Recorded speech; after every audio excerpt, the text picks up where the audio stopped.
TV shows, kind of a commitment. Watching one episode of TV, not as much of a commitment. Past 2 weeks, I've watched a bunch of TV show pilots. Some of them are super old classics, some of them are newer stuff, some of them are animated, some of them are documentaries.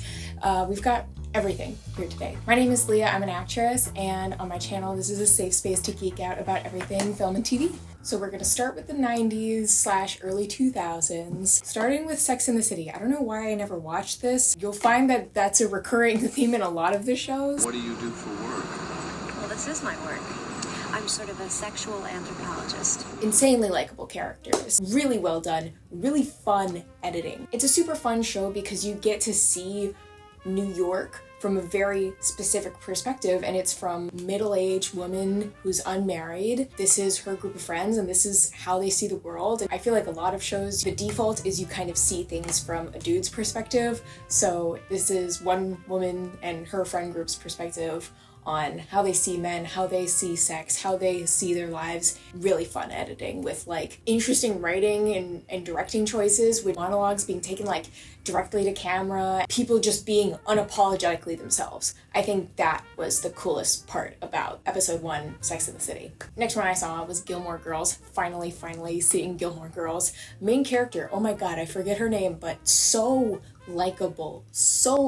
Like, she just has this charm that makes me just want to continue watching the entire thing. We get to see things not from a group of friends' perspectives, but between two distinct and different but similar perspectives. A mom and a daughter who have a very like close age range. Like, she had the daughter when she was young. Their bond is so loving and unique and supportive. It's really fun.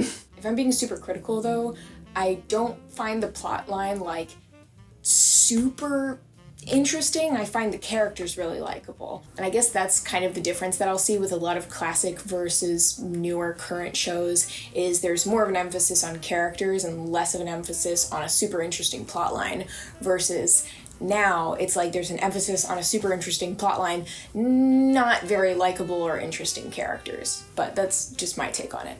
Next classic is Monk. I fell in love with this episode, like everything about this episode. What would you call him? He's a criminal investigator with OCD. And I know that this kind of OCD isn't how all OCD looks like, and lots of people with OCD are like, okay, this isn't all that OCD is, but whatever. That aside, great TV. Again, really likable character, but really interesting plotline. And it's such good TV to me because it is a cop drama narrative. Here's the case, and by the end of the case, you solve it, or you're close to solving it. But it's different from that because the main character is so eccentric. You get extremely funny moments, like the funeral scene. Oh my god, the funeral scene. Even though it's like a cop narrative format, I feel like the writers still understand that this is TV, so they did make a bunch of crazy stuff happen. Honestly, I think Monk is my favorite of the category. Next, The Wire.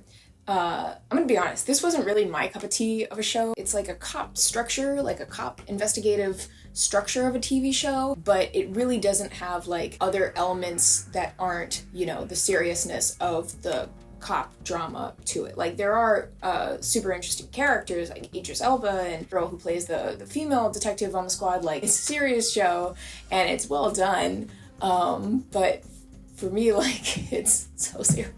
Great acting. Like, there's this intense conversation at a strip club, and at the end of the conversation, he says, "Come here, let me kiss you on the forehead." Your family. Like, love.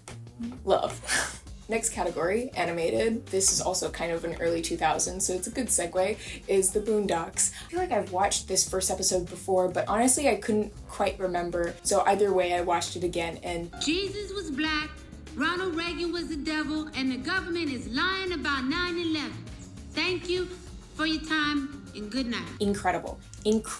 Really cool art style, really interesting dialogue, really smart and thoughtful takes on race, on class, while being really funny, while being like ridiculous and over the top, and having eccentric, interesting, unique characters with completely polar points of view, definitely recommend. Fair warning though, you will see a naked old man in the first 5 minutes of the first episode though. Uncensored, might I add.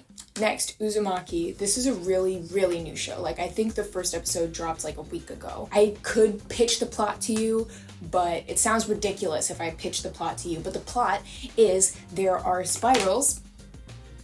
Are you following me? There are spirals, and these spirals are causing chaos in this town. Sounds silly, I know, but it's really disgusting, gory body horror. The art style complements the themes and the plot so well, as opposed to other shows that are it's an hour long for the first episode. It's 22 minutes. You won't regret it unless you really are not a body horror type of watcher. If that's a no for you, then you probably don't want to watch it. Or maybe you do want to watch it because since it's animated, maybe it'll be more digestible, but it's still pretty gross. So much happens. You don't really get to know the characters very well, but the scenes that happened were so insane. I'm happy to get to know the characters a little bit more in following episodes. Almost forgot to talk about Velma. It was witty, it was smart, it was very self-aware.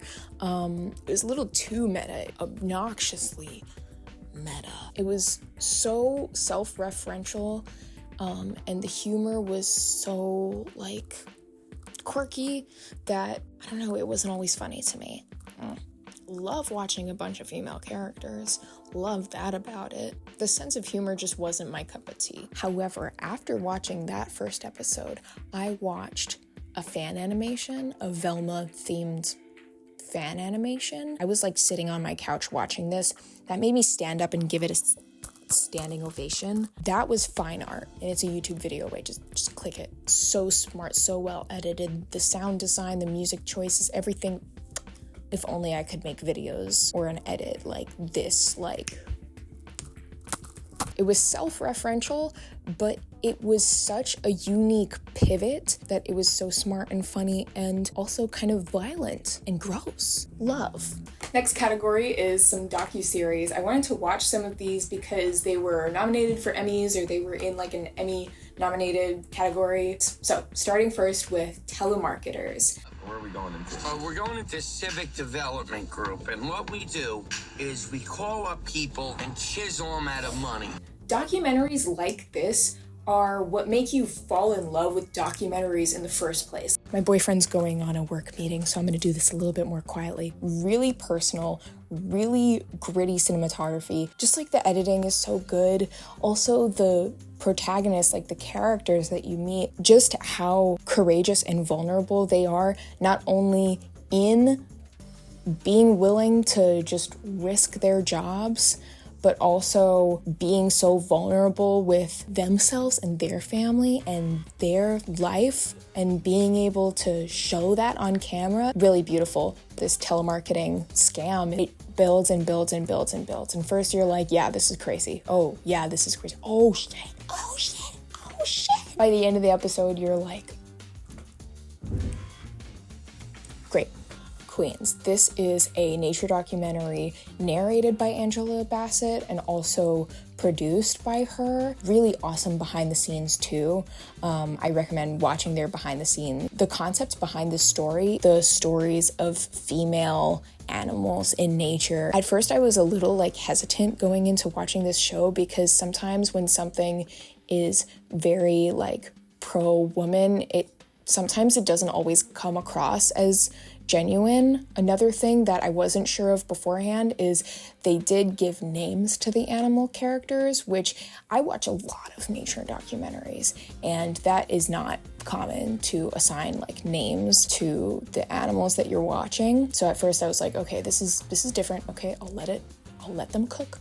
And they cooked. I'm telling you. I have a page in my notebook. Okay, let me show you this. I was tracking the plot line throughout watching this. The first episode is so insane. It is Shakespeare level of betrayal and love and overthrowing. It was some Game of Thrones type madness. It's also just really satisfying watch that amount of conflict with all female protagonists, antagonists. The reason it makes me so happy is because a lot of the times when I watch scenes that are between two female characters, they're either talking about a guy or they're talking about, oh, I'm pregnant, and it's all just kind of the same. It's kind of the same. It will always be refreshing for me to see stories about women. Period. I love movies with male main characters too. I love all stories, period. But there is something so special about women. It was Shakespeare. It was some Hamlet type stuff. I'm surprised they didn't win the Emmy, honestly. Next category, we're going into more current stuff. Current, like 2015 onward. I'm gonna start with Masters of None. I didn't really like the show, if I'm being honest. I couldn't get past 2 scenes. I don't want to be negative. I hate being negative. I hate poo-pooing filmmaking and poo-pooing people's hard work because I know how much work it takes to make anything. I am not one to talk. Producing is so challenging, and Aziz Ansari, I'm probably pronouncing his name horribly. He produced this whole thing. I think he was one of the writers too. He's the main character. So much love for people who do that because it is hard to produce your own shit and make something for you to shine in. That is so hard. I wasn't into the writing. I need at least an interesting character or an interesting plot. I'll take one or the other. This one didn't have either for me. Sorry. Next, 2017, Big Little Lies. This was a big show. I don't know how I had never watched it before. Really good pilot, insane cast. Usually I get kind of like, when there's like so many stars. They casted this really well because Shailene Woodley is this woman who just moves to this town, right? Reese Witherspoon's character and Nicole Kidman, moms that have lived here forever. And it's such a perfect dynamic because to me, those 3 women are like elite Hollywood. And Shailene Woodley, especially at the time, like she was this new actress, this new face in Hollywood. So casting, I think, really fun right off the bat. I just love when name talents are put next to not name talents in a way that is smart. I love that. That happens in The Bear, that happens in Monsters, which I'm going to talk about later. That love when that happens, especially in TV. Not that Shailene Woodley isn't a name talent, but like there is a difference between Shailene Woodley and Nicole Kidman. Like there just is. And it's interesting, the 3, elite women that I'm talking about, they all play, the wealthy women, but they all have such unique, specific characters that are different from each other, because in a lot of TV, it's like they might get grouped together or generalized or stereotyped and they're all just kind of the same. But in this show, like all 3 of these wealthy women are very, very different characters to each other. And I love seeing unique characters. There's nothing that bores me more than watching someone play a stereotype. It kind of makes me want to turn off the TV when I see someone literally playing a stereotype. And you'd think because they're not stereotypes, it's like, oh, but, it's okay for people to play stereotypes because then it's easier to laugh at them. Well, these 3 women, they weren't playing stereotypes, but it was actually easier to laugh at them. You still got so many opportunities to laugh at them. Like, I'll never get over Laura Dern sitting on her patio of her multi-million-dollar home, sipping wine, looking at the sunset, saying to her husband, "I'm not liked." So funny. Seeing like this rich woman so upset and her husband is like, what, honey? Iconic.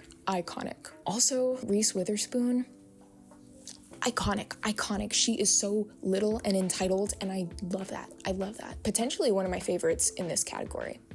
Potentially. Next, Yellow Jackets from 2002.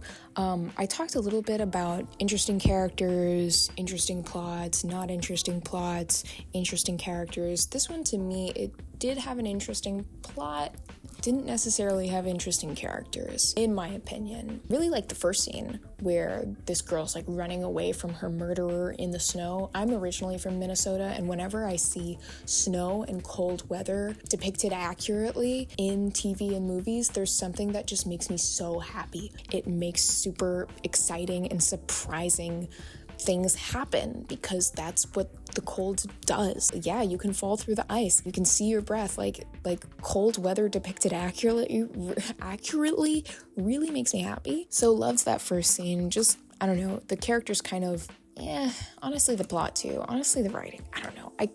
I stopped watching it halfway through. I couldn't get through the first episode. And the last one I'm going to talk about is a show that I watched just now. It's called Monsters. It's based on a true story, and wow, I think it's #1 in Netflix right now, and it's #1 for a reason. I know sometimes I look at that list on Netflix where it's like top 10 on Netflix, and like, you know, a lot of them are like not that good.